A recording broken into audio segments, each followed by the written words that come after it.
బ్రహ్మోపదేశం దా దా దా. బ్రహ్మ ఒకసారి దేవతలకు మానవులకు ఉపదేశించాడు. వారందరికీ ఒకే విధమైన ఉపదేశం దా దా దా ఇవ్వబడింది. దేవతలు ఇంద్రియ సుఖాలకై నిరంతరం ప్రయత్నిస్తూ ఉంటారు. ఇందువలన తమకు దమ్యత అంటే ఇంద్రియాలపై నియంత్రణ అవసరమని బ్రహ్మ బోధిస్తున్నాడని దేవతలు భావించారు. మానవులు సహజంగా స్వార్థపరులు, భవిష్యత్తులో ఉపయోగపడుతుందని సంపద కూడబెడుతూ ఉంటారు. కాబట్టి మానవులు దా అంటే దత్త, దానం చేయండి అని అర్థం చేసుకున్నారు. అసురులది క్రూర స్వభావం, అందుచేత దా అంటే దయద్వం, దయ కలిగి ఉండండి అని అర్థం చేసుకున్నారు.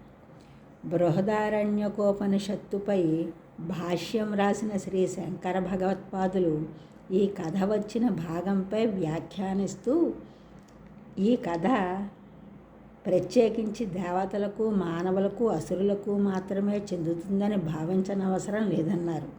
దేవతలంటే ప్రధానంగా సాత్విక గుణం కలవారని, అహంకారం, సుఖ, లాలస ఎక్కువగా కలవారని, అసురులు అంటే హృదయంలో క్రూరమైన లక్షణాలు కలవారు. అందువలన మానవులందరూ ఇంద్రియాలపై నియంత్రణను, దాన గుణాలు కలిగి ఉండాలి.